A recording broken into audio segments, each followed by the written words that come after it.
Oyez, oyez, oyez. Anyone having business before the King's Justice, the Superior Court of Justice, attend now and you shall be heard. Long live the King. The Honorable Justice Hennessy presiding. Please be seated. Good morning, all. Morning. When you're ready. Yesterday, one of the questions that the court asked had to do with rates of return on human capital and education and the like. And do we call it human capital or social capital? It could be education or healthcare or human capital. I just want to remind the court that this was all discussed in Stiglitz and Hutchings' reply report in stage 3, exhibit 4.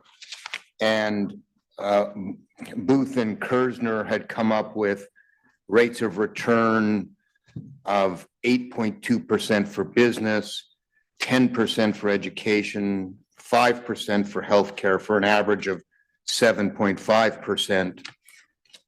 And Stiglitz and Hutchings had come up with, and they cite in their paper, all sorts of other studies suggesting that education and healthcare are actually closer to a 15% rate of return. Now, the court might recall that the dispute had to do with depreciation for both Booth and Kersner, and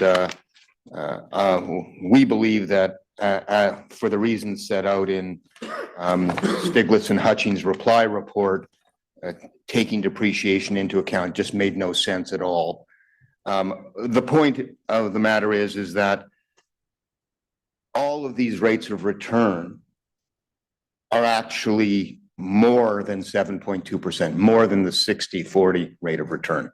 So the point is that if there was concerns about access to markets to invest in capital markets, there was no shortage of the ability to invest in themselves and in their own healthcare and in their own education and in their own well-being, which would have had reverberations exceeding the 15% or going around the 15% range conservatively.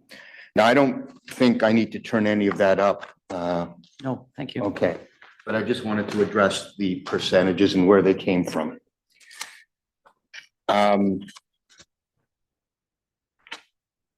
The next place that I wanted to turn, which is the next, I think it's the next item on my list, is laying a foundation for a decision on a house of cards, getting the facts wrong and failing to properly quantify NCRRs. Now, an honorable treaty partner would not, in my view, forget about the best evidence. And the best evidence to use is the trial tested evidence. And if you look over on tab 12, only because I wanted to remind myself and the court of the value of trial tested evidence. And this is just a case from the Ontario Court of Appeal from 2011, Smith Estate and National Money Mart. At paragraph 15, the Ontario Court of Appeal reminds us, our system of justice is based on the basic tenet that the court will be able to reach the most informed, considered, impartial, and wise decision after presiding over the confrontation between opposing parties in which each side can identify issues, lead evidence, cite law, discuss policy considerations, and seek to undermine the position of the other. This is a reminder of the value of trial-tested evidence. And to the extent that an honorable treaty partner is sitting across the table, you would expect, or the Anishinaabe would expect, their partner to look at that trial tested evidence and to give weight where it's due, not to ignore how that evidence came out. Given the way the stage 3 evidence came out, placing such a heavy reliance as they do on Bodway and Smart, and to so deeply discount and minimize the cogent and compelling evidence of Stiglitz and Hutchings is itself dishonorable. Secondly, it's not honorable for our treaty partner to complain about lack of definitive proof about what would have happened in the past. I'm not going to turn it up again, but Taco Hicken at paragraph 225 says the difficulty in getting evidence is not an impediment, especially when it's the Crown's fault that the evidence was unavailable. In any event, at stage 3, the superior plaintiffs marshaled cogent and compelling evidence to prove their historic losses on the balance of probabilities. We have never asked the court, or we've never asked our treaty partners to ignore the evidence and simply assume that we have lost, that Anishinaabe have lost anything. At every turn, the Anishinaabe rely on the evidence actually marshaled.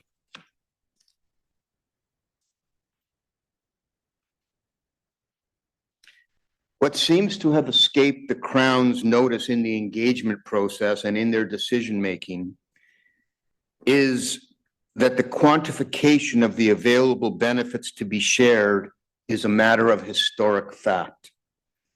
While definitive proof might be an issue, why it might be difficult to know with precision what exactly the historic fact is and what was actually captured,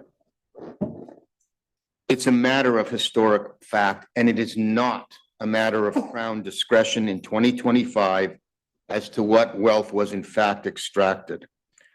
The Crowns can claim no actual expertise or institutional expertise to decide questions of fact about history. Respectfully, that is the court's domain. If the Crown's decisions are not based on a correct articulation of the facts of history, then where those historical facts matter, and we say they do, their decision is unsustainable. There is a very, very real danger here, and of allowing discretion to go awry in this way. It's simply not honorable for the Crown, an interested party, to be the arbiter of the facts on which it is to be judged. That is what the Crowns do by their decisions. They basically say, we get to decide the facts, not the court, and we get to set the bar therefore, as to what it means to comply with the Constitution. Such a state of affairs offends principles of our constitutional democracy regarding the separation of powers between the executive and the court. And what it would do, it would permit the executive the unfettered discretion to set the bar for its own constitutional compliance. We cannot have that. That is wrong in law. It is for this court to correctly identify the facts. Now, I'm not saying that the Crowns or the Anishinaabe, for that matter, can't have opinions on what the correct facts are. Of course we can. But ultimately, where the facts matter, they must be correctly decided by the court. Sorry, decided by the court. So I'm still, I still have questions about something I raised yesterday, which was the direction from the Supreme Court that this stage, this review, is not to start as an open-ended You'll remind me what the words are, an open-ending. Yeah, I believe, Dive into the facts. But so this stage starts as a review of an exercise of Crown discretion, a review of an exercise of the Crown decision. But you are saying to the court, and in addition, it is a fact-finding exercise. So it's both, you say. I'm saying that in order for the judge, to assess the honorability of the Crown's decision, there has to be an idea from the court and a definition from the court, in the court's view, what the correct facts are.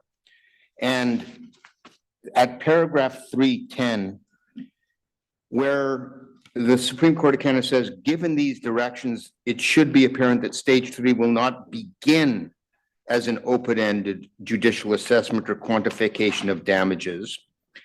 But if the court finds that the Crown's process is not honorable, it may consider the appropriate remedy, including whether to remand the issue or to set the amount to be paid by the Crown. Now, if you're going to set the amount to be paid by the Crown, as we suggest, what you're going to have to do is you're going to have to decide or have a good sense as to what the facts are. Now, you will not, or need not, excuse me, have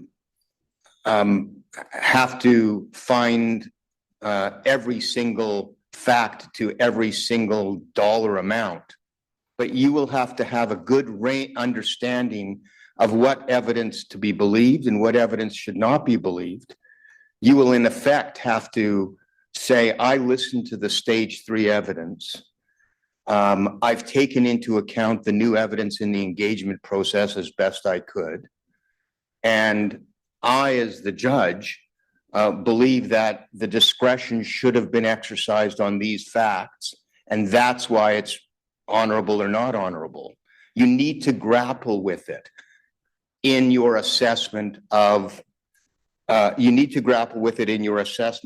the decision is honorable, and you need to grapple with the facts if you want to determine what the amount to be paid would be, and you would even need to grapple with the facts if you simply wanted to return it back to the parties. Because you might say, I'm going to return it back, but here are the facts on which you should discuss the range, or the facts on which you should re-engage. So yes, it's critically important for the court to actually take cognizance of the facts of history here. It's more than that. I think that you're asking, is fact finding, making decisions on facts? Yes. Yes. Decisions on facts need to be made. I don't see how the court can assess the honorability without doing so. And I hope that answers the question. And I suspect some of my friends might have further comment on that issue, because it's an important one. Thank you. Both Crowns fundamentally seek to rely on Beaudoin and Smart's evidence to the virtual rejection of Stiglitz and Hutchings on all matters of substance. And at the end of the analysis, there is no escaping that what has actually happened here is that Beaudoin and Smart's and Ontario's interpretation and use of Beaudoin and Smart has moved from no revenues available to be shared over 175 years to 20 million in net benefits to be shared over 175 years. It's still only 2% of Hutchings. And if the court is going to assess the stage 3 evidence and consider, where do I fit between what Hutchings and Stiglitz said, is 2% the correct number, or is it in a range of correctness? Or is it reasonable that 2% is the right answer? We say it's not.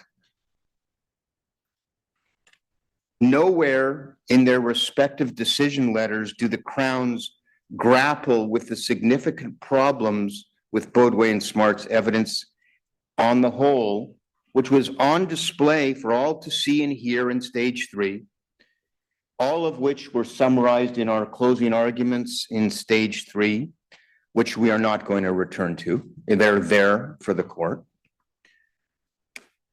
I take it the court doesn't want me to return to that. It's there. Thank you, no. Yeah. Ontario will tell you about many concessions they claim to have made in the engagement process. When it is their turn to speak, you'll hear about that. But a concession that has almost no effect on the big picture is really an illusion of concession. Over the 4 years, in the past 4 years, Ontario has gone from, I think, -8 billion of shareable value, then to -4 billion at the trial, then to 375 million during the engagement process, and finally at plus 2.7 billion, all of them being at bond rates. So that's about $11 billion change over 4 years of almost about 2.7 billion a year. Now, I have to say that there's part of me that it's tempting to wait another 12 years or so. Ontario should catch up to us and meet us at 35 billion in 12 years at that rate. But what that error rate tells us about Bodway and Smart is that it's unreliable and that there are significant errors of magnitude, and no one can or should have confidence in their analysis. Now, not only do they not grapple with Bodway and Smart's problems, but both Ontario and Canada seek to dredge up many of the same complaints of Stiglitz and Hutchings within this constitutional review that were responded to by Hutchings and Stiglitz on the stand or in his stage 3 reply reports. Now, to the extent that there are any new post-stage 3 trial complaints with Hutchings. Mr. Schachter, when you say they were either responded to on the stand or in the stage 3 reply reports, Yes. you mean the stage 3 review? Do you mean the? Oh, no. I mean the stage 3 trial reply reports of Stiglitz and Hutchings. Thank you.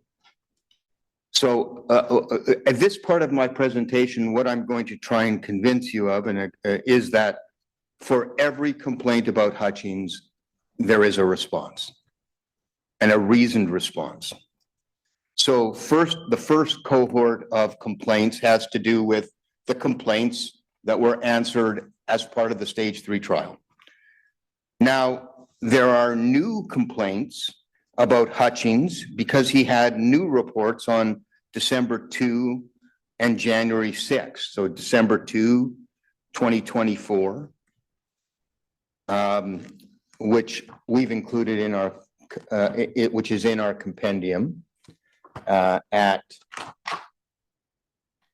tab 13, maybe?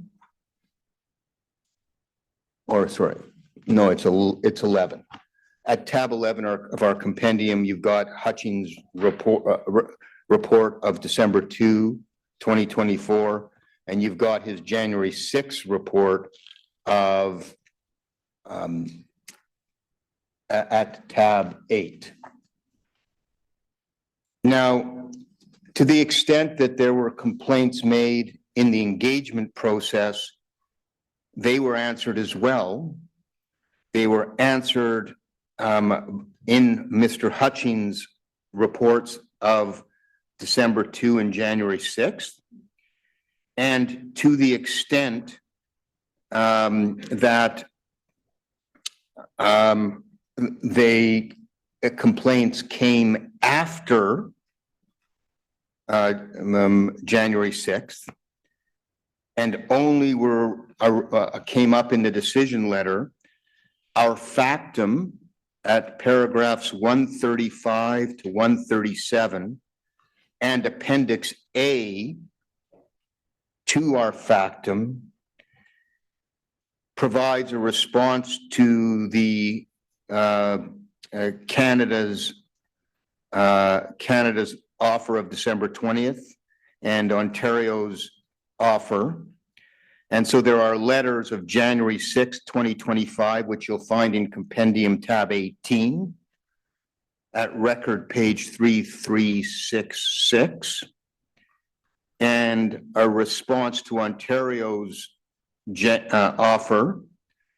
I think it's their letter of December 27, 2024. So on January 14th, 2025, we responded, and that is found at our Compendium tab 27, record page 3486. And in those letters, we responded to all the new, and in the factum, every single complaint about Mr. Hutchings is refuted. Now, the court yesterday asked the good question, well, but wait, Mr. Schachter, what do I do with Hutchings and Bodeways and anyone else's report outside of the courtroom? How do I possibly weigh that? And my answer was that, well, we gave the Crowns the opportunity. And I want to sort of just return to that for a moment. Our idea was to bring the experts to the engagement process to work out any discrepancies and to help the decision makers. And you will find an exchange, and I don't know if I need to turn it up, but it's at record page 3897. Pardon? It's not actually in Oh, okay. in my compendium. What? It's a December 11th, 2024. There was discussion about bringing the experts to the engagement session to make sure that it's trial tested. And there was an exchange where, and I'm just reading from the minutes on that day, and maybe we can bring them up. Harley reiterated, that's me, the proposition that Hutchings provide clarifying evidence either by joining an engagement session through commissioned evidence or even by being cross-examined. A couple of lines later, David, that's Ontario's representative, was not interested in cross-examining Hutchings as if it were an adversarial trial. Harley noted that if it was decided to proceed with a court review of the Crown's offers, the process would be adversarial, and again offered the best way to test evidence of the experts was to ensure that the opportunity was given to question the experts as in a cross-examination so that their evidence can be tested. David stated Ontario's position that there would not be cross-examination as part of the review process. Over on page 3898, you will find in the middle of the page, Harley clarified that his proposal to have the Crowns cross-examine Hutchings was to ensure that the Crowns could not claim that they were not given the opportunity to test the evidence provided by the Robinson Superior Treaty First Nations. So I was very much concerned about making sure that both the court and the parties had the benefit of challenging evidence so that they could use the best evidence. I want to go now to page 3904, still on the same day. At this point, we're talking about a different, another expert, Dr. DiMatteo, and towards Who was whose evidence? Who was whose? that was one of Ontario's witness who gave economic evidence, and it had to do with the Crown's ability to pay and fiscal problems that they were experiencing. And Mr. Hutchings actually has a response to that in his material. So we've responded to it, or Mr. Hutchings actually responded to it. But the point I wanted to get at was the second paragraph under Harley disagreed. Harley disagreed with the notion that the RSTFNs, the Robinson Superior Treaty First Nations, should not be given an opportunity to ensure the information provided to the Crown is reliable simply because the report wasn't prepared in an adversarial context. Harley inquired how the parties could guarantee that the report is indeed reliable or had undergone trial testing to validate its accuracy. And over on the next page, you'll see Ontario's response. David argued that trial testing, on the next page, on page 3905, at the second line from the top, David argued that trial testing was not the correct approach to an advisory report to inform the Crown. So our vision was to make sure that the decision maker or the court eventually at least had some opportunity to look at the evidence, any new evidence that the Crown was going to consider in some sort of tested manner. My hope and the Anishinaabe hope was that by bringing the experts to the table, there would be a true engagement where issues could be aired out. And if there, instead of just two experts from separate ends of the room, or not even in the room, but two experts just in separate worlds hurling reports at each other, that they could actually sit together and we could work things out. Or if people are wrong, they could admit that they are wrong.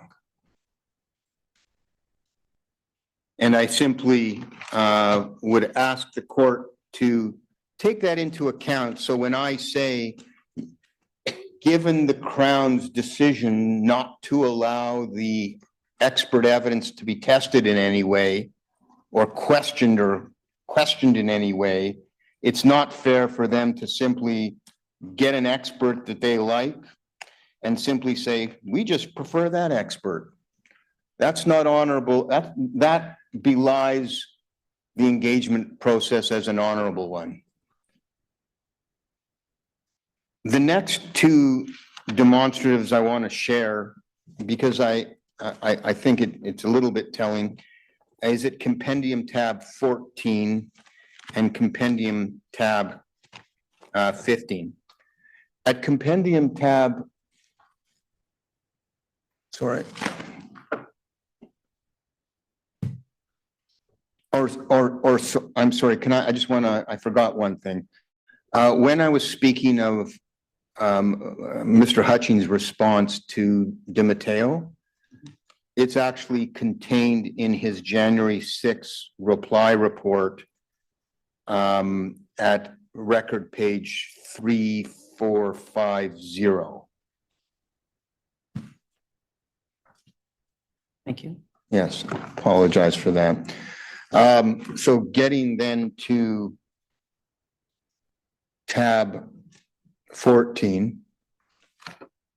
What tab 14 is just the nominal amounts from Hutchings. These are Hutchings nominal NCRRs that add up to 1.043 billion.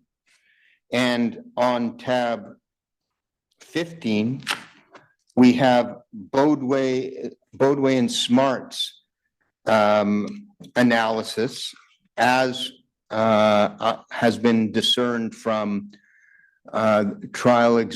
stage 3 trial exhibit 65 and our analysis found in appendix B to our factum, which is at page 70 of our factum. We had asked Ontario to produce this document they refused to produce it, saying that they're not going to produce the nominal amounts. And so we reconstructed it from the available work papers. And you say, and Appendix B to the, Yeah, Appendix B to our factum explains how these figures were arrived at. It adds up to 20 million. And you can see how the numbers are there's still quite a variance up to 1963. But of course, after 1963, Ontario's position is there's nothing to share ever after 1963, at least not in the foreseeable future. and sorry, what did you say was the figure for Mr. Hutchins? Mr. Hutchins' figure is 1.043 billion. And Do that I see that? there isn't a total on tab 15, and there isn't a total on tab 14 Hutchins work papers. There is not a total, but that's what it adds up to. And I believe Ms. Lewis, there is in the compendium page 129. Yeah, okay, 129. Let's turn to that for a moment. Thank you.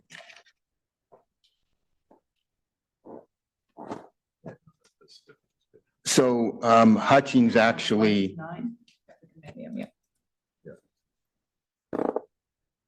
Page 129 of the compendium. page 129 of the compendium, this is part of Hutchins' December 2nd report, record page 2716, Yeah. paragraph 34. Mr. Hutchins says, I calculated NCRs from 1850 to 2019 as 1.043 billion in nominal terms. So that's where that number comes from. The other, Is that a number? Is that a number we had at trial? yes, it is. Yes.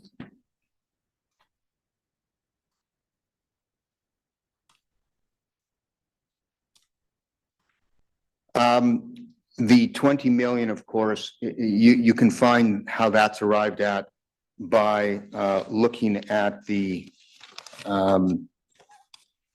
excuse me, 15, by looking at Appendix B to the factum, and it's all there. Now, the final demonstrative I want to share with the court, showing Hutchins nominals brought forward at various different interest rates and various sharing percentages. That's over at tab 13. We're a little bit out of order. I apologize for that, but tab 13. This is record page 3546, compendium page 152, from record tab 55, C as in Charlie. It's dated January 23rd, 2025. And it was a final attempt to provide various machinations and various ways of looking at interest rates and bring forward rates and sharing percentages in an attempt to come to a consensus and agreement on what an appropriate amount might be. And you'll see that in that chart, you will see where, and we're going to get to this towards the end of my presentation, where the First Nations 35,696,000,000 came from. It's 50% of band trust account to 1951 and 60-40 thereafter. But this chart is a helpful chart. Sorry, I just need to understand that line. It's 50% of NCRRs plus 25% of rents. 50% of NCRRs. No, 50% of NCRRs plus 50% of 25% of rents would be another way of saying it. So you take NCRRs, you take 25% of rents in excess of NCRRs, you take 50% of that. It's basically Stiglitz and Hutchings analysis. But it's at band trust rates till 1951 and market rates after. Yes. So that is basically how we arrived at the So it's a 35. 50% share of. Yes, yes. Now, yesterday we talked about Ontario taking a different approach. Instead of 25% of rents in excess of NCRRs, they said, just take 25% of NCRRs. And I said, it's within the ballpark kind of thing, because if you actually do the math, and of course you can, all you would have to do is, just a moment.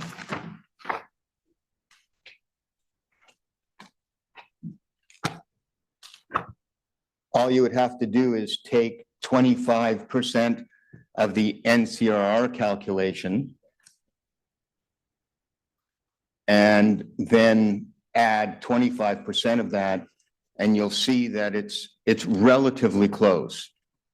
Not exactly the same. There's more than there's only I don't want to say only, there's like about a $3 or $4 billion difference. Right? And can I just go back to what you were telling me was at tab 13? Yes. I will see that number 35 billion in the third. You'll see it in the 1, 2, 3, 4, the fifth column, entitled BTA to 51, 60, 40 after.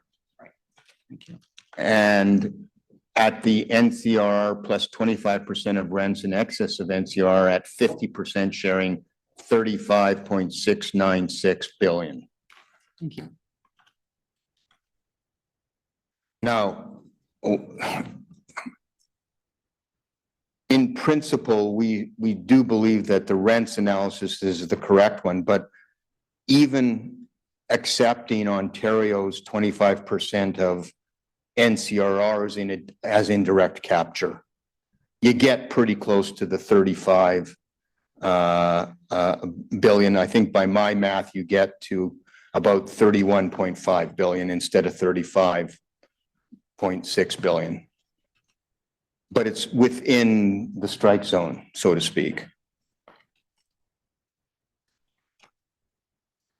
In their arguments, Ontario and Canada assert, as I understand their position, that the approach that we use is a mathematical approach and not sufficiently holistic enough.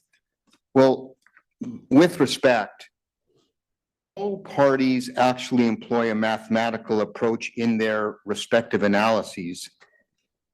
What is the only difference is the inputs that people use. Ontario uses a mathematical approach.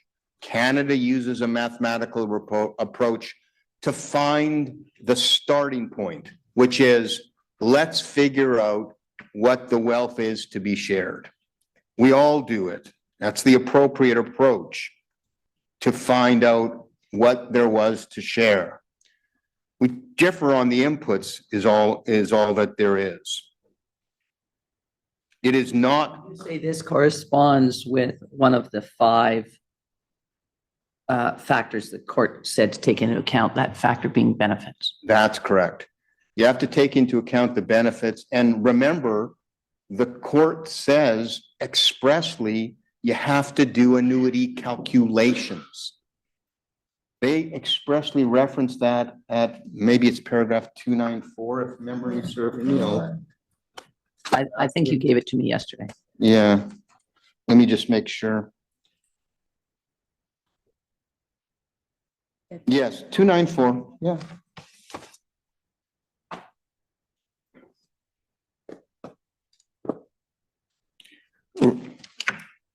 My point on this section about a house of cards and getting the facts right is that to permit the Crowns to define what the historic inputs are is to grant to them unfettered discretion to engineer a result that they want and to displace the proper role of the court in matters of compliance with constitutional rights.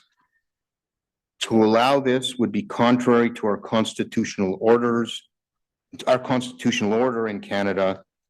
Our constitutional order in Canada requires that the court be the arbiter of constitutional compliance.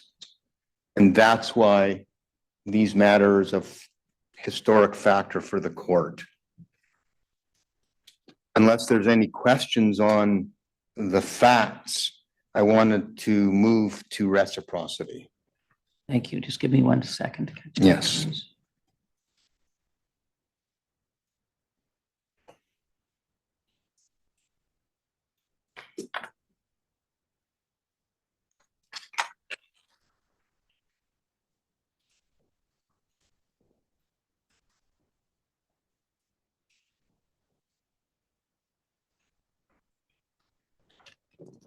Go ahead. In their analysis, both Canada and Ontario got the meaning of reciprocity. I want to start by saying that Ontario, at paragraph 1 of its reasons for decision, says it is adopting that past compensation must be consistent with reciprocity. Ontario's reasons at paragraph 25 Ontario tells the court that it agrees that their discretion is to be constrained by reciprocity. Canada, at page 5 of their reasons, claims that it took into account the 4 R's: reciprocity, responsibility, renewal, and respect, and that the First Nations perspectives, including reciprocity. So the issue here is the Crown's treatment of reciprocity. We say that reciprocity, an animating feature in 1850 of the treaty bargain, and that formed the joint understanding of the parties in 1850, and to this day must guide the implementation of the treaty, is reciprocity is an exchange of economic value. We say reciprocity continues to be about an exchange of economic value. We say the Supreme Court of Canada says that it's supposed to be about economic value. I'll get to that later as I speak about this. And we say that the Crowns have misunderstood. At paragraph 226 of Ontario's reasons, Ontario objects to reciprocity reflecting economic value and rejects the idea that reciprocity is about an equal exchange of value. And they reject that an equal exchange of value should be one of the factors considered in arriving at a past compensation amount. At paragraph 227 of Ontario's reasons, Ontario refers to Elder Donio's testimony. Now, here I have to confess to a bit of a misunderstanding. When I read paragraph 227, I incorrectly attributed Ontario's argument and conclusions about the meaning of reciprocity, and their conclusion is it is not to be reduced to an economic exchange, as being attributed to the witness Elder Donio. In Ontario's submissions at paragraph 232 and at footnote 329, Ontario has corrected my misunderstanding and has confirmed the following. Ontario is not asserting that Elder Donio stated that reciprocity is not about economic exchange. So I pause to appreciate Ontario's clarification But the point of their argument that reciprocity is not about economic exchange remains an incorrect articulation of what the court found reciprocity to mean. Ontario does, at their argument at paragraph 232, in my view, further confuse what reciprocity is all about by equating reciprocity as being a commensurate exchange, as being proportionate to the considerations articulated in the Restool decision. Now, I'm using their words here because I quite frankly don't understand what that means. They say reciprocity is proportionate to the considerations articulated in the Restool decision. To me, that's doesn't tell us anything. It doesn't make sense.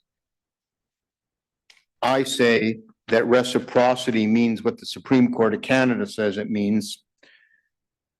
Meanwhile, Canada at page 6 of its decision letter reduces reciprocity to a principle informing the First Nations perspective, but not apparently Canada's perspective. They too, like Ontario, appear to gut reciprocity of its economic meaning. The problem, of course, is that both crowns fail to take to heart what the Supreme Court of Canada viewed reciprocity as being. And if you look at paragraph 18 of the Supreme Court of Canada decision, and this is at tab 2 of the compendium, I've got that included. Page 14 of the compendium. Right, page 14. Page 14 of the compendium, paragraph 18 of the Restool decision, Supreme Court of Canada. In the middle of the page, they talk about reciprocity.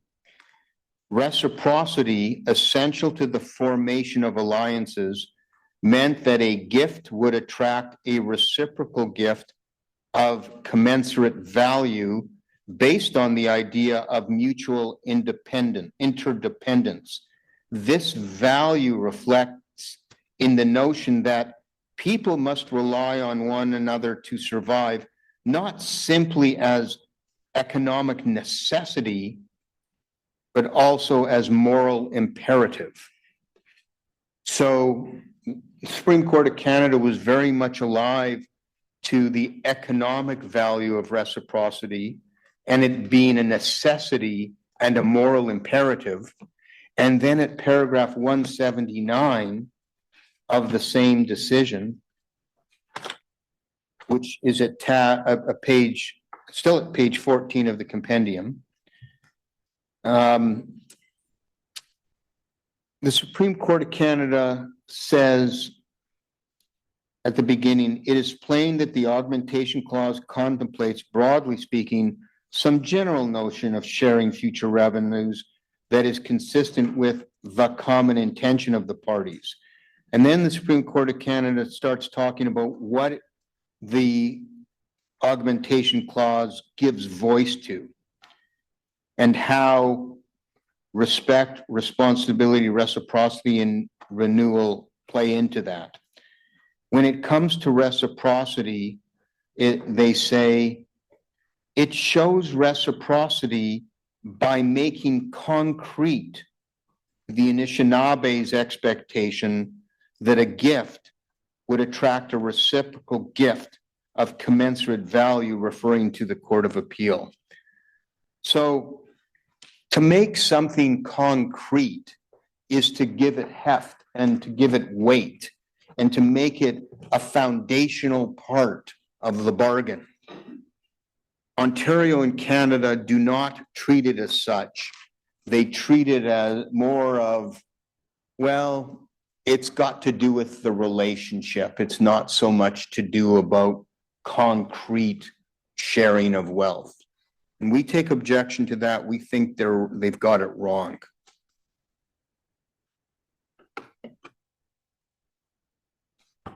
I think before the break, I might be able to complete my next section, which is the irrelevance of the 2023 Huron settlement. Or at least I'll be able to get into it. I take it the court didn't have any questions on reciprocity. Thank you, no. So I think it might be useful to deal with items 11 and 14 of my outline together. That's the irrelevance of the 2023 Huron settlement and ignoring the greater needs of the RST and Anishinaabe and sharing, sort of together. Now, both crowns assert that the 10 billion 2023 Huron settlement is an appropriate benchmark that provides insight into whether the $3.6 billion amount to 2025 and whether the $3.6 billion amount is consistent with the treaty obligation to retrospectively pay compensation to the First Nations, Robinson Superior First Nations. I'm looking at the real-time record, and I'm not sure if you said the Crowns assert that the 10 million. No, I said billion. Okay, good. I apologize. Is that automatic? I'm like, anyways, I apologize for my slip of tongue. And if that's what it was, it's billion. I don't know how it works. Okay. Now, while making the claim that the $10 billion settlement amount is relevant and telling, both crowns simultaneously refuse to disclose any details on how or why the $10 billion in 2023 was arrived at, or why the Crown has any reason to believe that the comparison is at all relevant. Both claim cabinet privilege and settlement privilege over the documents that would shed light as to how and why, and if at all, there is a valid comparison. In short, the Crowns have chosen secrecy, and respectfully, that choice impacts on their ability to justify what they've done by comparison to the Huron settlement. If one wanted to use the Huron situation as a comparator for a just and honorable result for what is to be paid to the Robinson Superior, I think the proper question to ask is not what they settled for in 2023, but if they hadn't settled in 2023 and they came to court today, what would be honorable payment to them in 2025 as part of these proceedings? And what would such a quantification to the Hurons in 2025 tell the maker about tell the decision maker, excuse me, about an honorable payment to Robinson Superior? That would be comparing apples to apples. We don't have that comparison now. We've got a number of $10 billion that could be $1 billion, it could be $100 billion. We have no idea what it means. Well, we can guess what it means. It means certainty. That's one of the things it means. It means certainty for both parties, that's right, in 2023. But that doesn't tell us anything about whether that amount is honorable or how that would reflect on honorability of the $3.6 billion figure arrived at. When I say it means certainty, we know that in bargaining theory, certainty is worth something. Yes. Yes, that is true. People might choose to settle to achieve certainty. Yes. And they may pay for that. And they may pay an awful lot. And that's why, and I'll get to the litigation risk factors. They are so important to understanding what that price of certainty is and why the price of certainty is so great that it makes any comparison inapt. But we also know that that is only one thing that it may mean. It may mean many things, I believe. Yes. You're saying, and we Yes. don't know what those are. Exactly. But even that one thing, the certainty cost, if you want to call it that, makes the comparison inapt.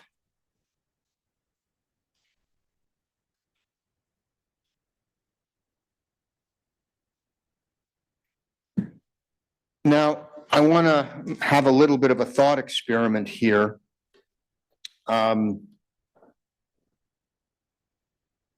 If the court were just to assume for a moment that the $10 billion is an honorable amount for the Hurons in 2023, and that it does have something to say, by that metric, based on Canada's population numbers and the evidence adduced at stage 3, showing how worse off the Robinson Superior Treaty beneficiaries are compared to the Hurons, a fact which was confirmed in the engagement sessions through Ontario and Canada's work and their admissions. I think there was an expert named Gillizo who prepared a report. If substantive equality were a goal of the Crowns amongst the Hurons and the Superiors, then for every dollar paid to the Hurons, $1.53 would need to be paid to the Superiors just to treat them equally. So a $10 billion award for the Hurons would suggest over a $6 billion award for Robinson Superior Treaty to achieve substantive equality with a $10 billion amount. So the simple population based doesn't make sense anyways. Another significant issue is that the comparisons, and by the way, I'm not suggesting that the 10 billion is at all a comparator. I'm just trying to make the point that the need of the Superiors are so much greater, and that seems to have been lost upon the Crowns in their analysis. That's my point. And the reference for that, by the way, those calculations about the 1.53 times multiplier are set out in our factum at paragraph 79 and are also detailed in our letter of November 1, 2024, compendium tab 16, record page 2031.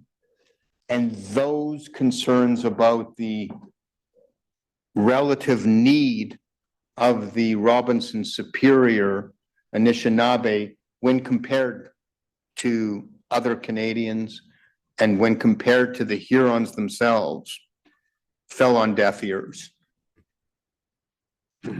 Ontario and Canada says, I believe at some point in their decision letter, well, we took into account that the worst position of the Superiors, but it really doesn't amount to anything because the wealth derived from the Superior territory is disproportionately less. So they went with the economics of the wealth instead of the need. So in there, they imported economic considerations into a need calculation, and that was wrong. Say that again. Canada imported an economic consideration about what wealth there was derived. Comparative wealth instead of comparative need. That's right. That's a good way of putting it. And you said that was Canada or Ontario? That was Canada. Thank you. Now, another metric of comparison might be the equality in value of the treaty territories between the two groups.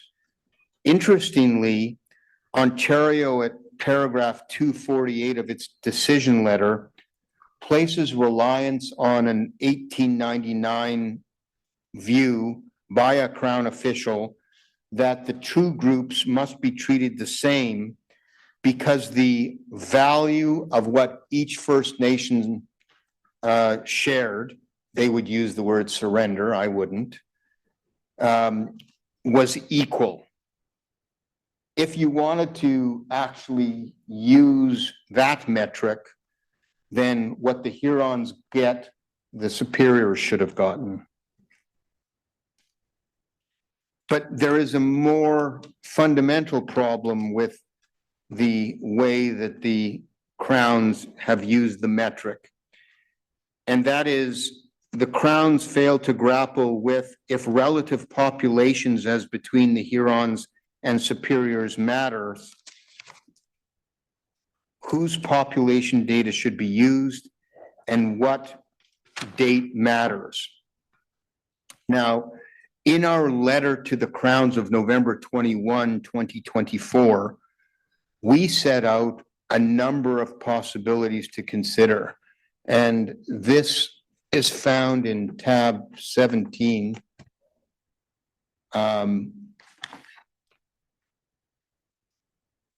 Of my compendium.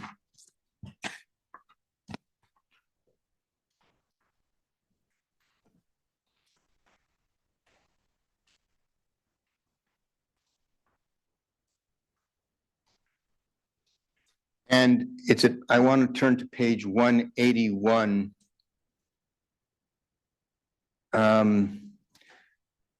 Of the compendium. And this is at record page 2535.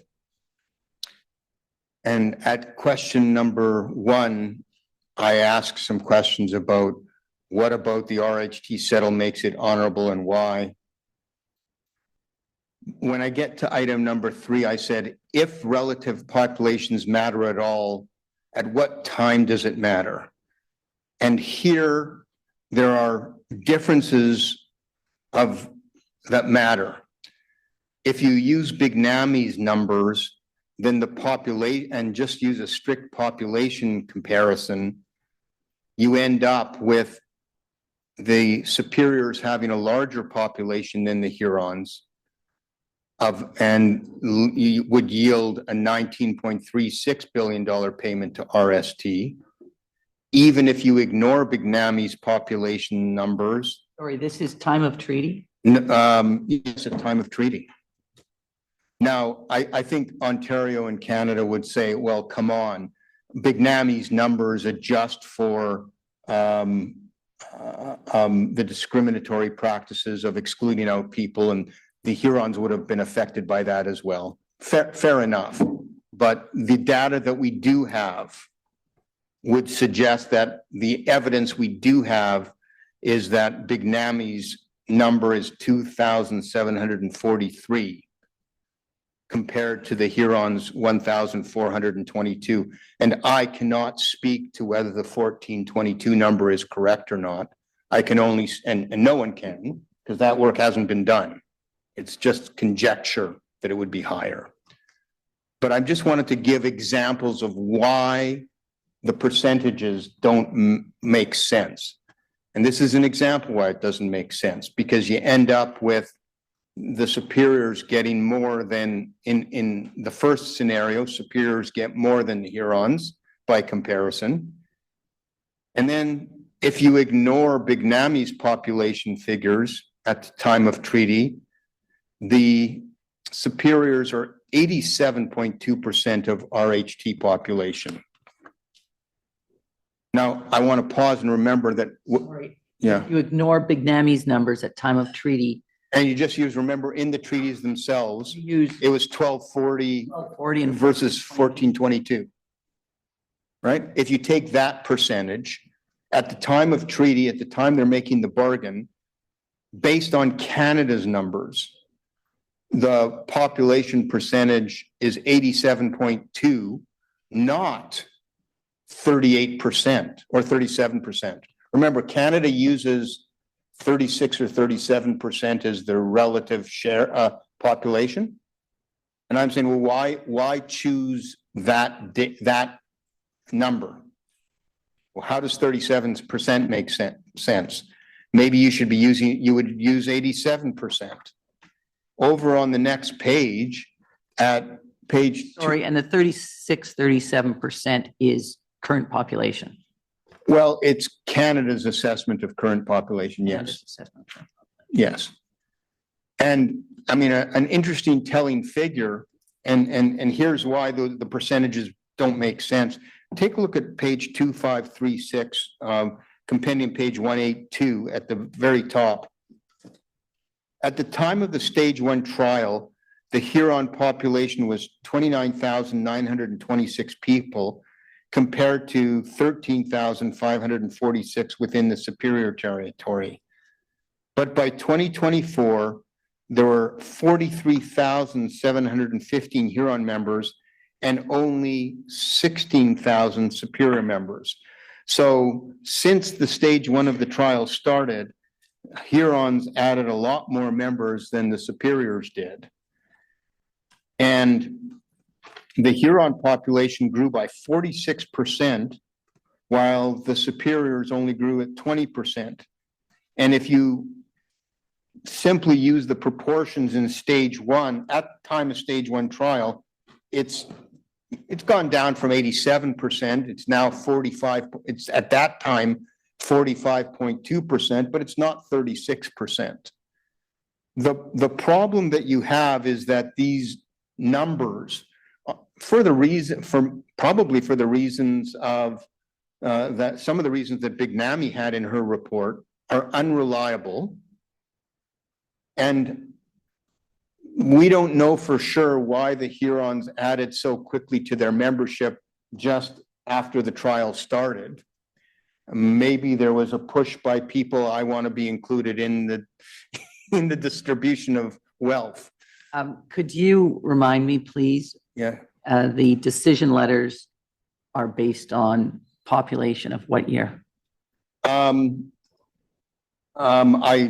look to my friend because I don't know the exact number. You remember? Do you know?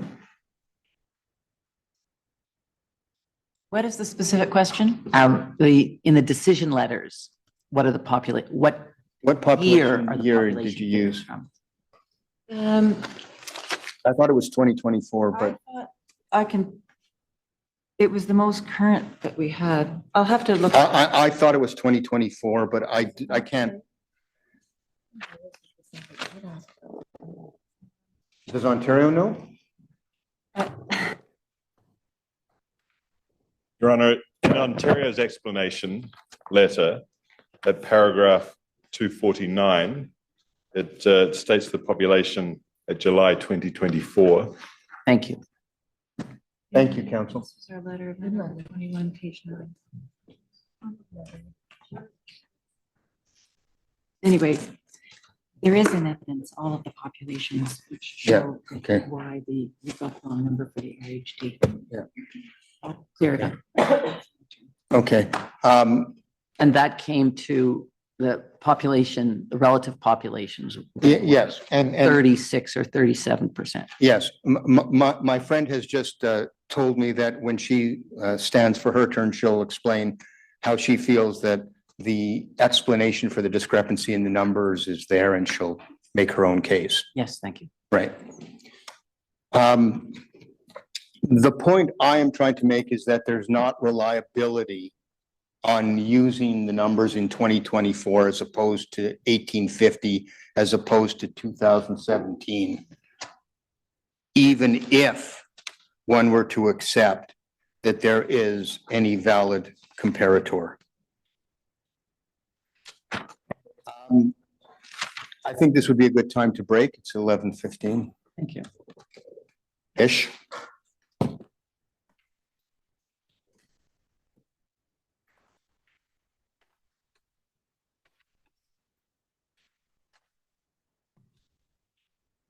Thank you. We'll take the break then. 15 minutes.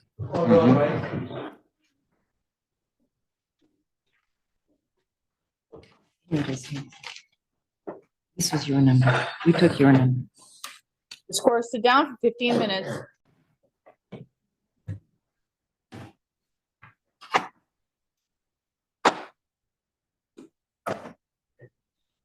This court is resumed. Please be seated.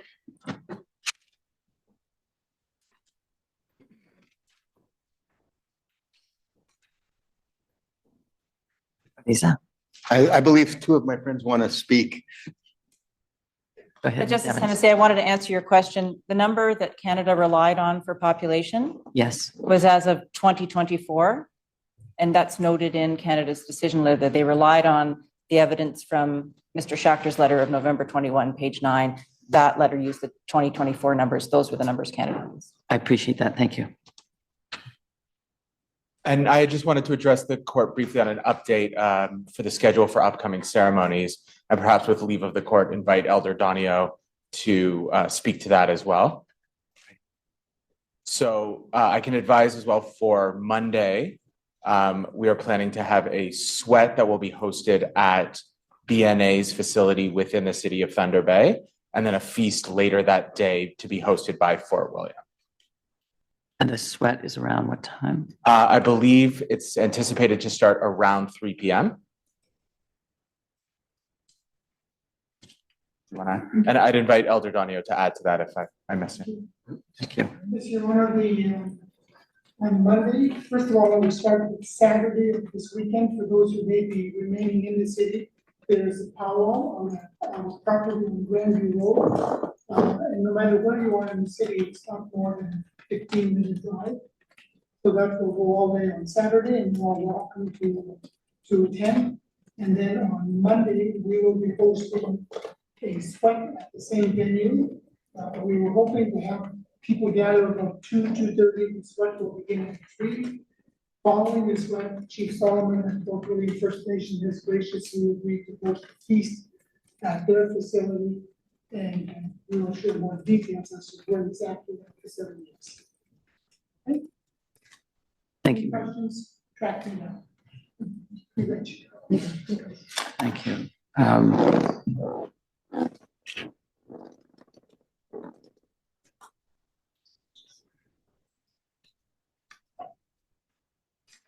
Let me just make a note, Canada population.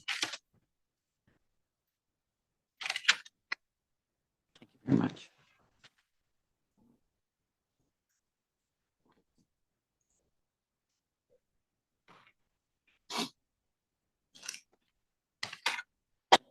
Whenever you're ready, sir. Yes, thank you.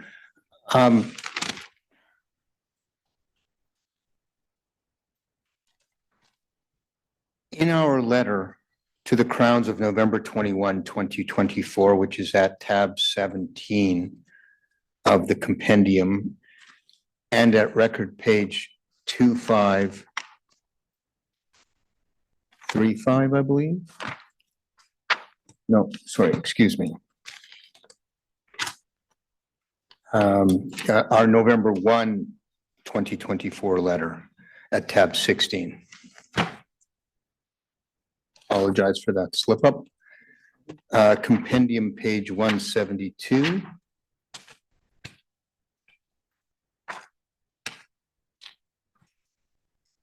What you'll find at page 172, and as part of our letter, we sought to remind the Crowns of how different the RHT settlement is in 2023 to where we are at now. And this sort of goes to factors involving what I think we had earlier discussed this morning as the settlement cost, or certainty cost. And we listed the following, which we asked the court to take into account as to explaining why there is can be no comparison. The first thing is the stage 3 trial evidence was trial tested, fairly considered. That evidence overwhelmingly supported the plaintiff's position. The Crown witnesses and their theories did not withstand scrutiny. And this is an extremely important matter because going into the trial, you had Bodway and Smart, and you had other experts coming to extremely different views and no sense as to what the court might do with that. No idea whose evidence would withstand scrutiny. And there was a huge risk for everybody, for Robinson Superior and the Hurons, that, you know what, we go to trial. What happens if Stiglitz falls on his face? What happens if Bodway and Booth and Kersner are stellar witnesses? There was that risk, not anymore. Secondly, since 2023, the Supreme Court of Canada has found the Crowns to be in egregious breach since at least 1875. Up until the Supreme Court of Canada hearing, the Crowns were not even admitting breach. In fact, Ontario was arguing they hadn't done anything wrong. Thirdly, the Supreme Court of Canada has added what we would describe, at least we say this in the letter of November 21st, aggravating factors about what past compensation, proper past compensation ought to be, when they say the nature and severity of the breach as an animating factor in quantification. That idea to include in the nature and severity of the breach as an animating factor was absent in 2023.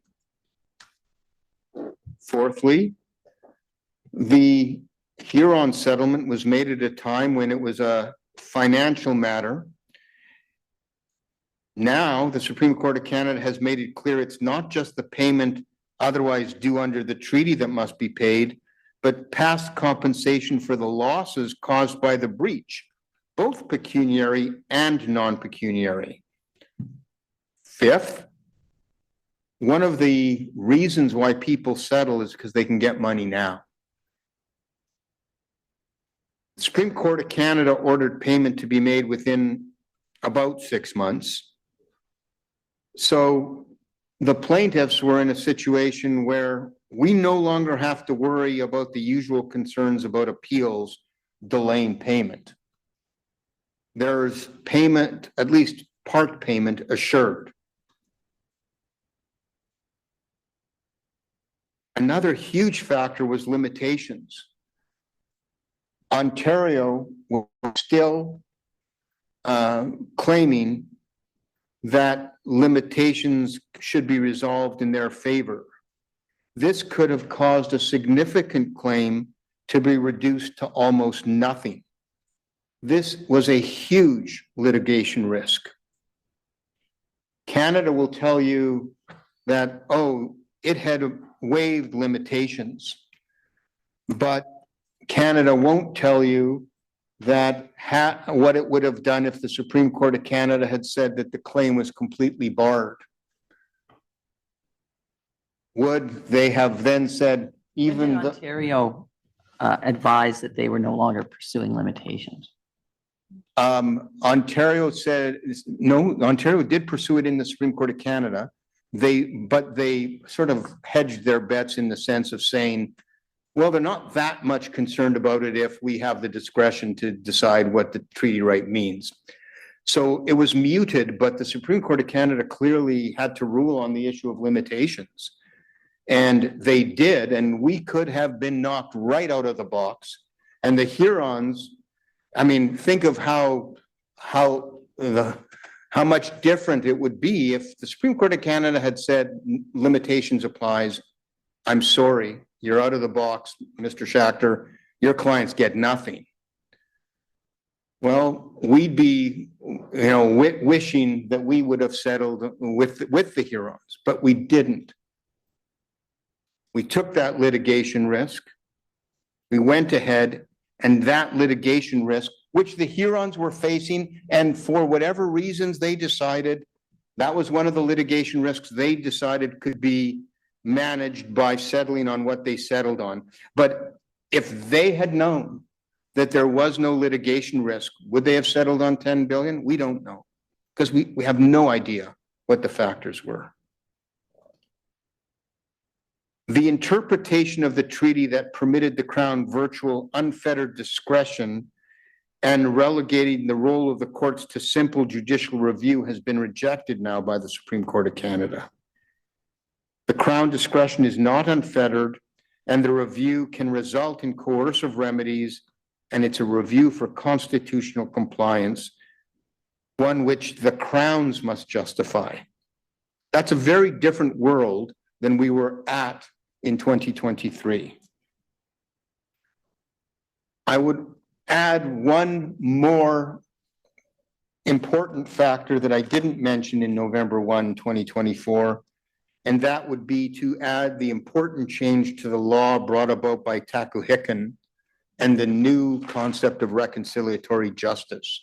And what that brings to the table was not available to the Hurons in 2023 and was not available to the Crown for the Crowns to consider in 2023. So these significant changes in the landscape make any sort of comparison inappropriate.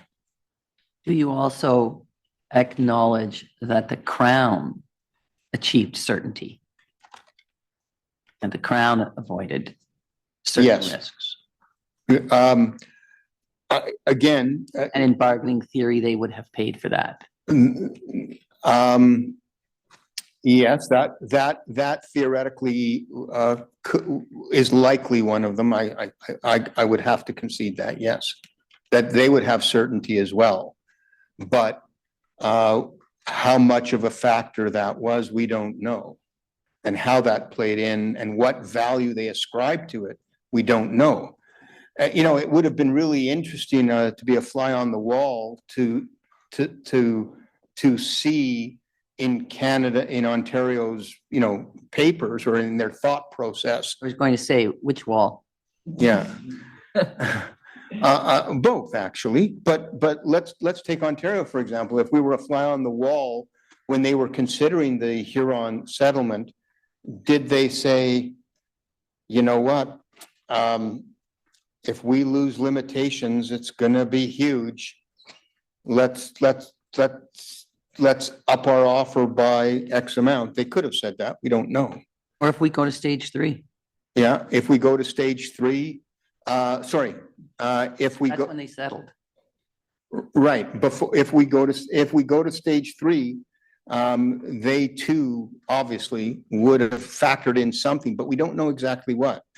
And if they want the court to consider the amount as being relevant, right? They need to come to the court and explain why and the factors they looked at, and they're not doing that. It's a choice they make.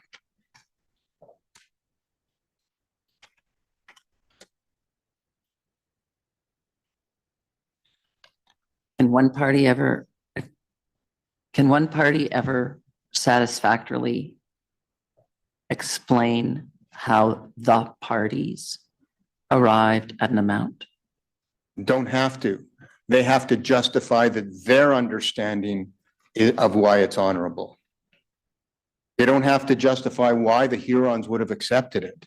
They have to justify why they thought it was honorable. It's their justification.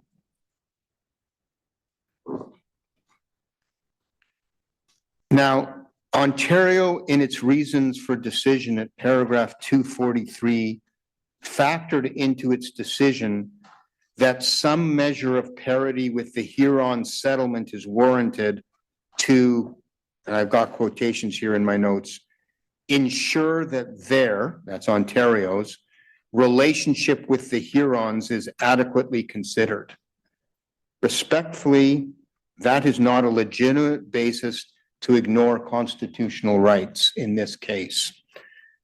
And I want to just emphasize that they're factoring in their relationship with the Hurons shouldn't be affected by what the Robinson Superior and Anishinaabe get, yet when that settlement process took place, where were the Robinson Superior beneficiaries?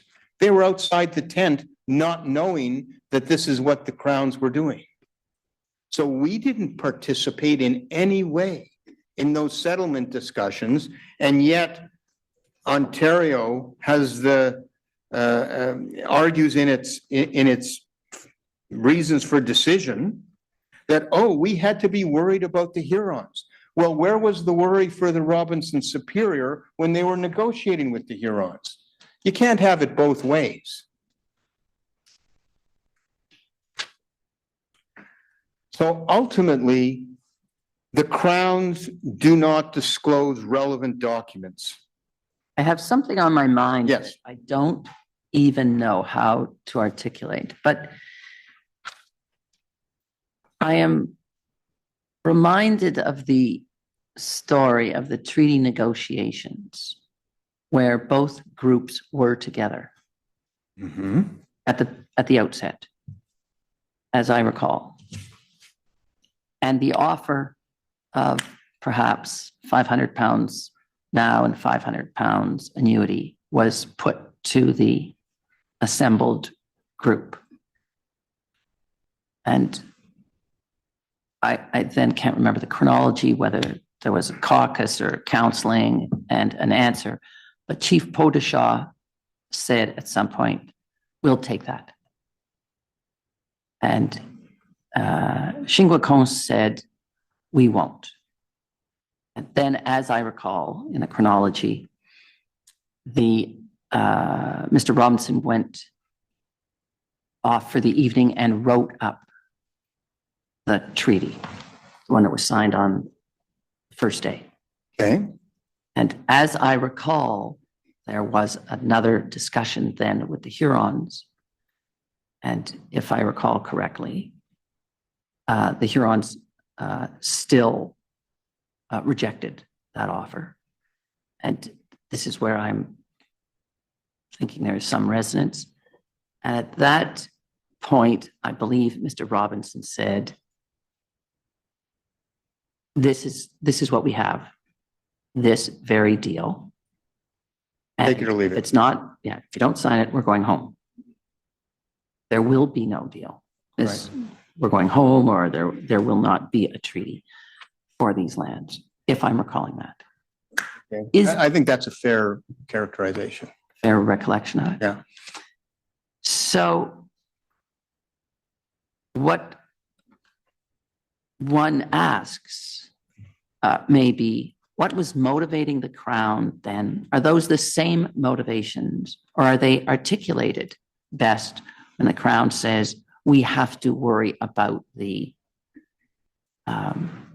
other territorial group?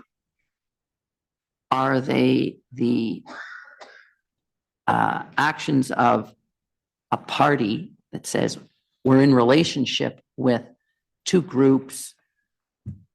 We think of it as the same territory, the same people. We would have sought a single treaty because that's how we conceive of them, and we want to treat them, for whatever pressures are on us as a government, we want to treat them the same. Mm-hmm. Or proportional, or there should be some. That idea is not in and of itself offensive. What's offensive is just picking the $10 billion amount and saying that's the proper comparator. That's the problem. The problem isn't talking about some sort of comparison between the First Nations, because, I mean, that's always been done in the past. It was done in the past. The problem is the $10 billion amount. It could be any amount. It could be 1 billion or 100 billion, but we are not in a settlement process.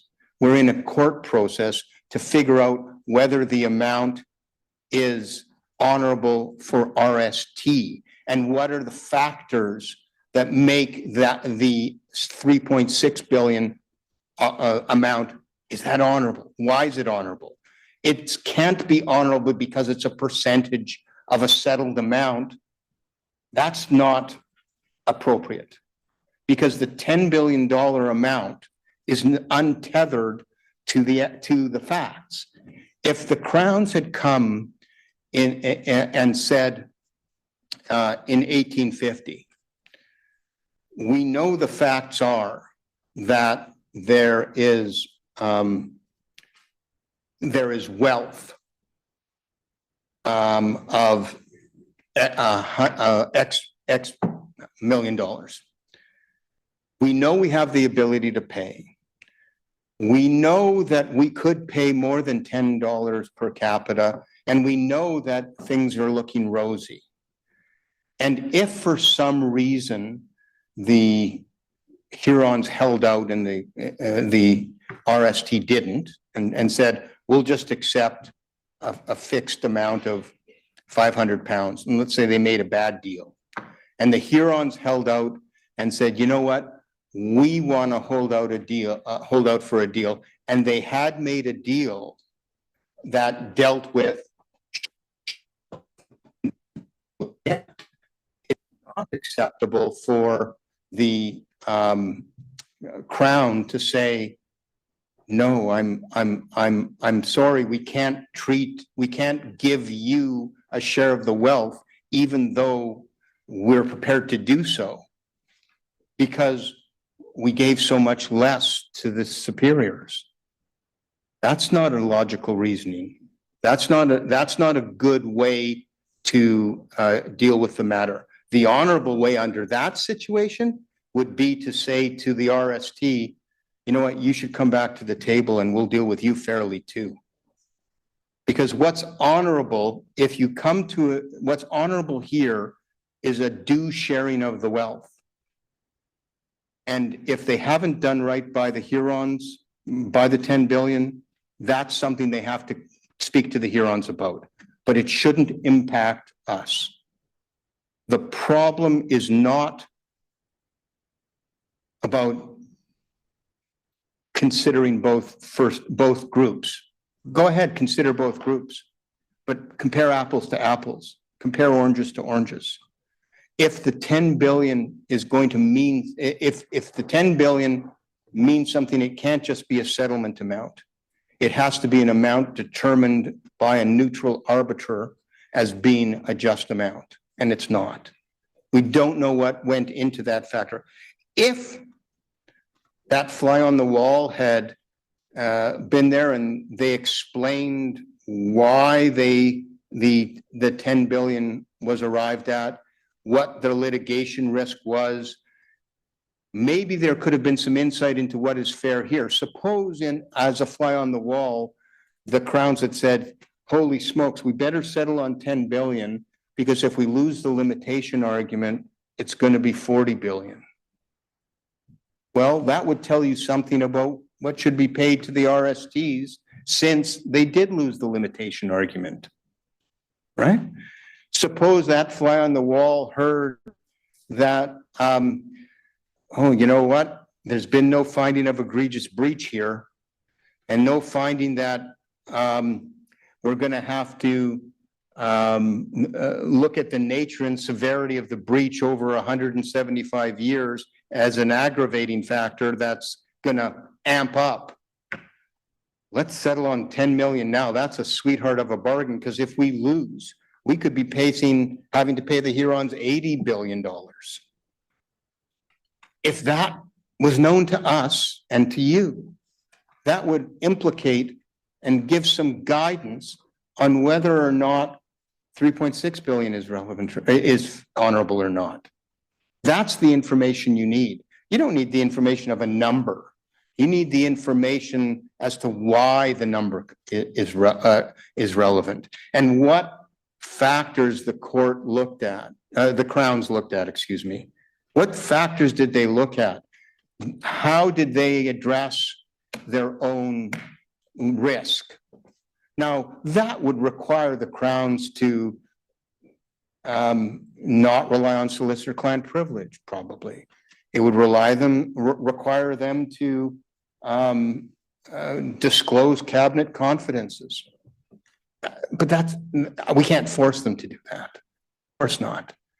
but it implicates on their ability to justify the reasonableness and the correctness and the honorability of the choices that they did make. So I want to turn to this very point having been made by the Supreme Court of Canada and it's found in Compendium tab 19, and it's neatly collected the discussion about this very issue in a very, very interesting article called The History, Law and Practice of Cabinet Immunity in Canada. It's at tab 19, and if you go to compendium page 219, 212, excuse me. Compendium page 212. This is part of the article, and in the middle, the first paragraph, about 1, 2, 3, 4, 5, about 6 lines down. The well, in the middle of the first paragraph, the author talks about how in RJR McDonald, the Supreme Court of Canada drew an adverse inference from the government's refusal to disclose a study. One is hard pressed not to infer that the results of the study must undercut the government's claim that a less intrusive ban would not have produced an equally salutary result. It concluded that some provisions of the legislation were unconstitutional, as the government had failed to prove that a total ban was the less intrusive means to achieve its objective under Section 1 of the Charter. As such, in this case, the government's decision to claim cabinet immunity effectively prevented it from meeting its onus of justification under Section 1. This is the price that must sometimes be paid to protect sensitive information, and the author, of course, refers to another case of how that happened in the Gixala Nation case in the Federal Court of Appeal in 2016.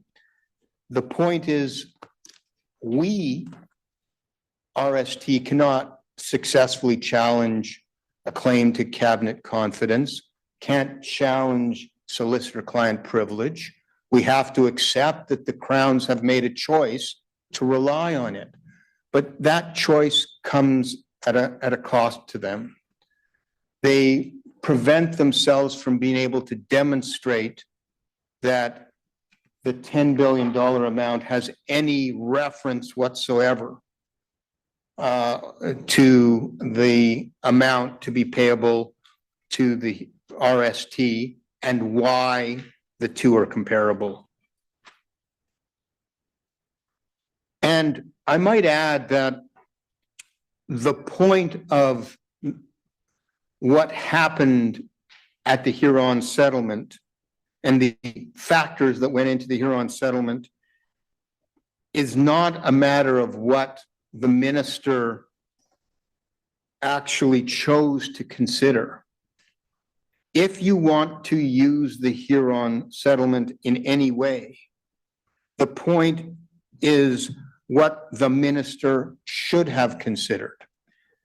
Both Crowns concede, as I understand it, that the details of what went into the Huron settlement and why were not considered by them in this process, only the number.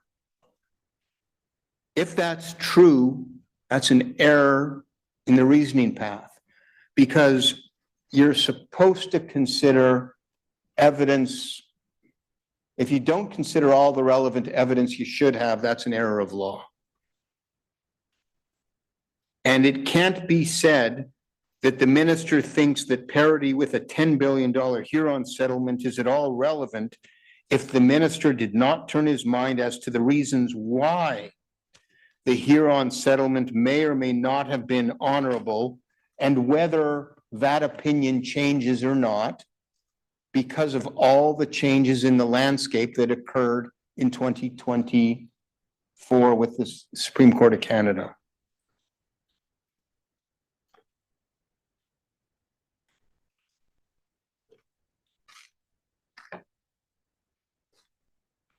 I want to turn briefly to sharing percentages. We note that Ontario's share of NCRRs and indirect benefits is greater than 100%. So the comments that follow, I think about share apply not to Ontario, but only to Canada. Canada fails to engage with the plaintiff's propositions surrounding shares greater than 50%. As we read their reasons, they simply dismiss it out of hand as and say it's somewhere between 20 and 50%. We say the failure to engage with the other reasons why it might be more than 50% is an error in the reasoning path. Canada admits at decision letter page 10 that the appropriate share really depends on what the value of the NCRRs are. In other words, Canada actually admits that the percentage share is driven not in any principled way, but by the result it generates. This is another error in the reasoning path.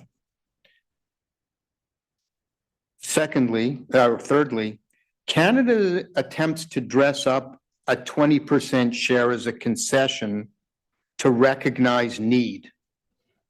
As we see it, this is an illogical reasoning path. It is based on the assumption that a 10% share of any NCRR calculation is presumptively honorable or tells us anything about what need is. The evidence at stage 3 was that 100% of even Hutchins NCRR numbers would not address the Anishinaabe need. So if 100% cannot address Anishinaabe needs, how can 20% or even 50% of some midpoint between Hutchins and Bodway of NCRRs address need? Need is not a percentage. Need is a matter of absolutes.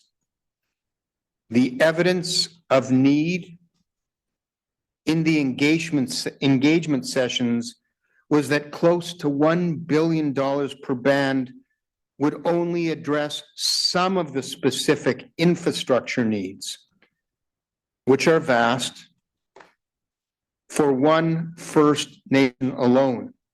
And that $1 billion would not address other concerns, other First Nations, and would not even be other infrastructure needs, and would not even begin to tackle the needs of individual band members.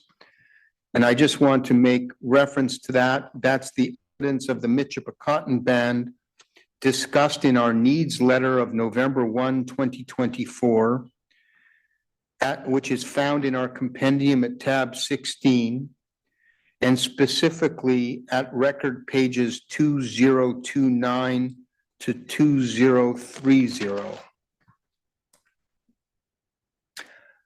I want to return to the common intention of the parties in 1850.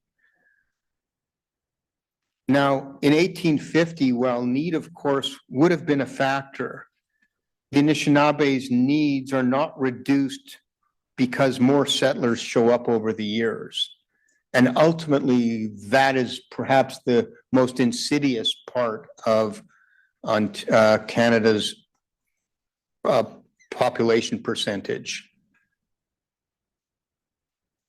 It assumes, and baked into it is, our needs are somehow reduced, or what our proper share should be is reduced by virtue of how many non-Aboriginal people show up to increase the population.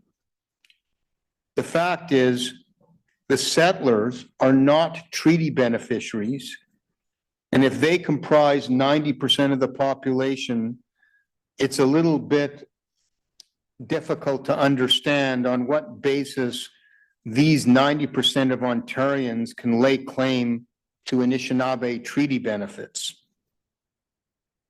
The sharing percentage, the population-based percentage as expressing need is an illogical connection.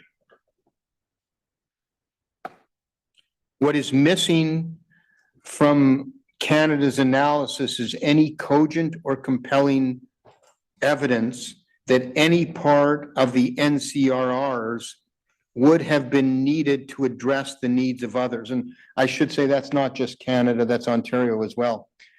If the idea is we can only give you a 20% share or a 10% share, we can only give you a small share of the NCRRs because of the needs of others. Well, where's the evidence that at any point sharing that, remember, that 0.2% now, or up to 30% in the past, going down very quickly, we saw in the demonstratives from yesterday.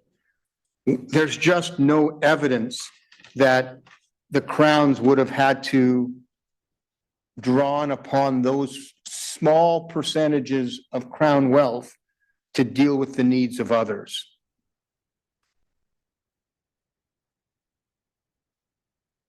Canada argues that the percentage-based sharing is appropriate because that is how the RST plaintiffs agreed to share the global award in the intervention orders.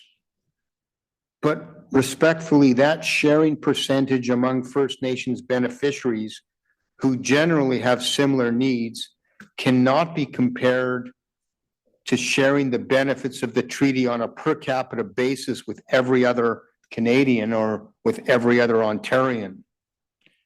Every other Canadian does not have the right to share in the RST treaty benefits.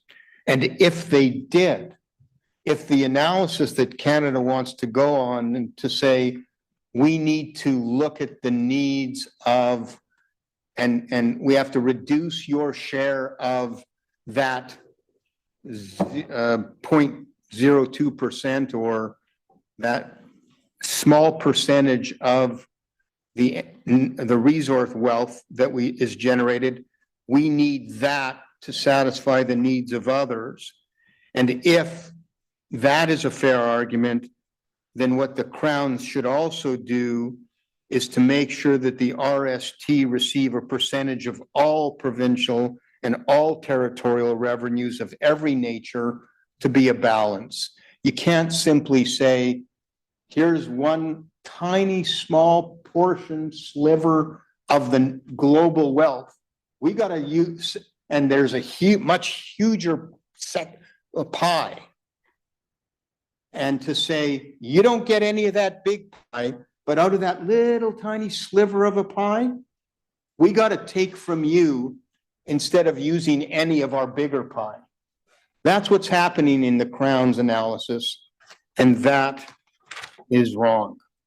Could you, it may be we have to go up to it, but I'm not sure I understand this concept that you say Canada argues that percentage sharing is appropriate because that is how the plaintiffs agreed to share in the intervention order. Maybe I just don't understand that thing, or I missed it in. I think that, well, I'm not, I'm trying to I think Canada, I'm sure, will try and explain their argument, but as I understand their argument, it's we're using a sharing percentage, and that's completely reasonable because take a look at what you did in your intervention orders. You agreed that when we go to court, we're going to divide it up based on population at 2018. Therefore, using population, using relative populations, you're using the relative population of the various 12 bands. And so by analogy, us using the relative populations between treaty beneficiaries and non-treaty beneficiaries has some heft. And we say that that's not a good analogy. And where I had finished on this topic is that Canada and Ontario are both saying from the huge pie that is all revenues, which you can't touch because it's not part of our bargain. You don't get any of that, but from that small sliver that you do get to share in, there's needs of others, and we have to meet the needs of others from your share instead of meeting from the big pie. And my point was, you can't have it both ways. If you want to make the point that the Hurons are, that other Canadians are entitled to a share of the treaty benefits out of the small pie, the sliver of the pie, then you should be willing to entertain that the treaty beneficiaries, to achieve their nationhood goals, should share in the bigger pie as well. Apples to apples again. It is not honorable to force the Anishinaabe to fund the needs of all Canadians if the needs of all other Canadians, all other Ontarians can be achieved through other sources.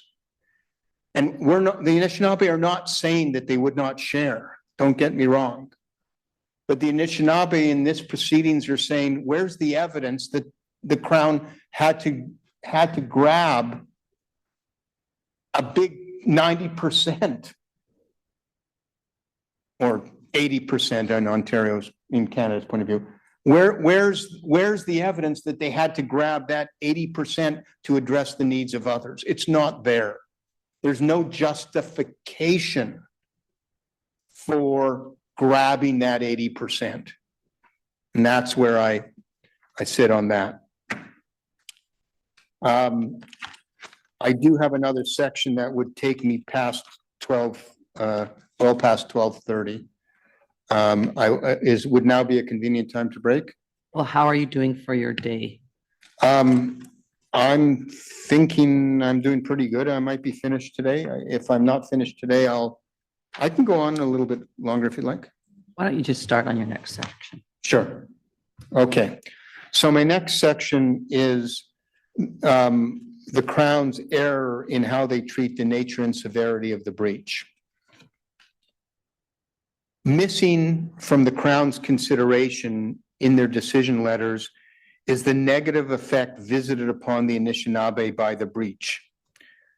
One would have thought that the harm caused by the breach would be an important consideration under this factor. Instead, Ontario completely ignores the harm suffered under the nature and severity of the breach and claims that factor one, nature and severity, have nothing to do with the harms caused. This is Ontario Reasons, paragraph 89. But only the pecuniary losses caused by the breach. The pecuniary losses, they say, would fall to, we say that the pecuniary losses would fall to be considered under factor 3 and factor 5 anyway. And what Ontario does is gut the first factor. An interesting way of looking at what the factor must look like, or what, excuse me, what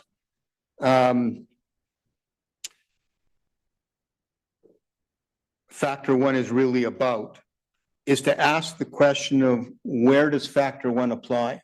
Factor one, the nature and severity of the breach, the Supreme Court of Canada actually repeats the analysis 2 times, one time for the past, one time for the future. The difference between the two is factor one. Factor one, nature and severity of the breach, has no role to play in the future. Presumably because there's not been any breach yet, right?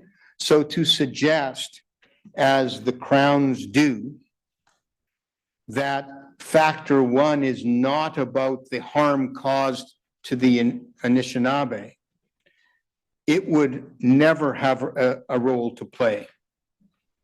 Nature and severity of the breach, if it doesn't mean looking at the effect of the breach on the Anishinaabe, it never would.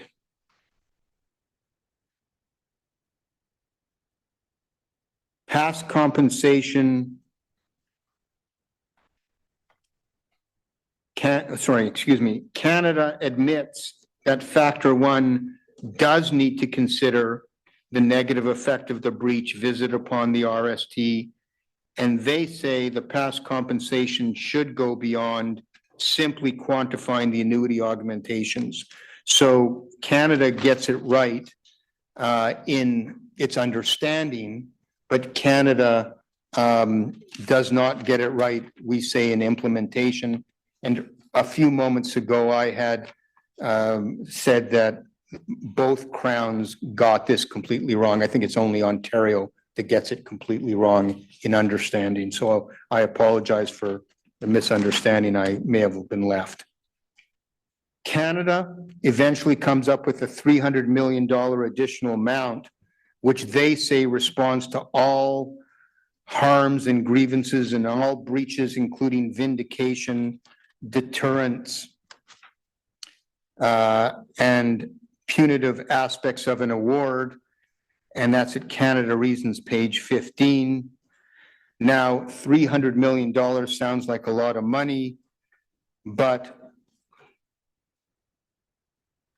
as redress for over 150 years of egregious breach that sentenced 7 generations of Anishinaabe to lives of poverty that should never have happened, is respectfully not in 2025 a sufficient reconciliatory justice payment that recognizes the nature and severity of the breach. I wanted to, on the issue of the nature and severity of the breach, go over to the case of Ward versus the City of Vancouver.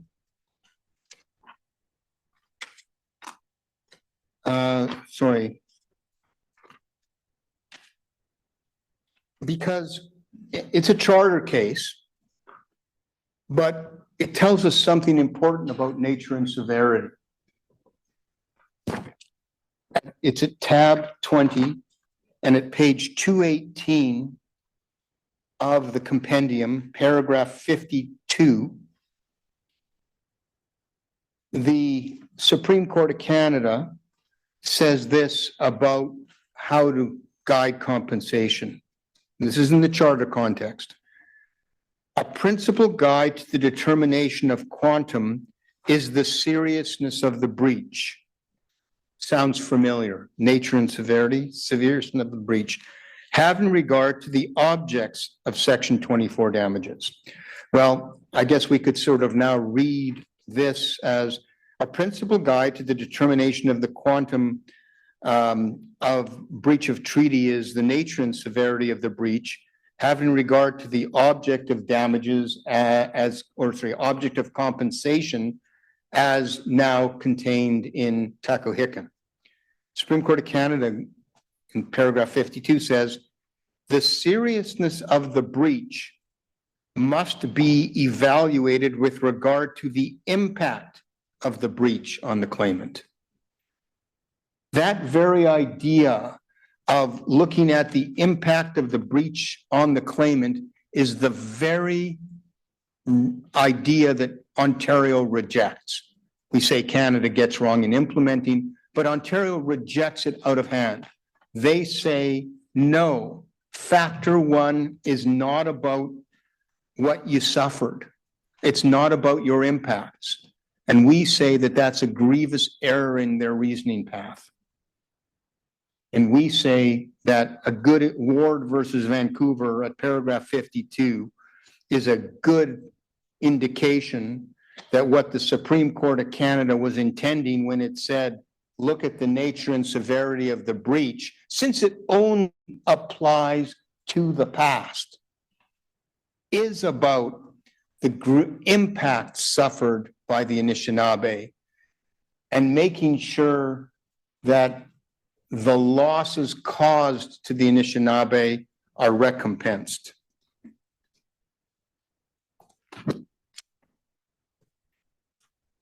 It's 12:30. I think this is a good place to stop. Thank you.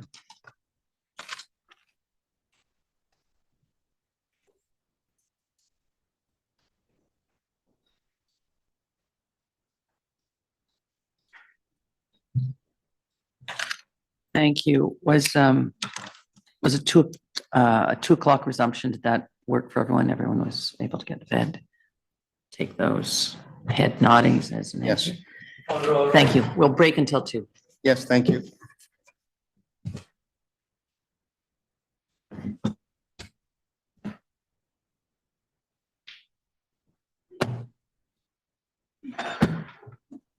Or sit down until 2 p.m.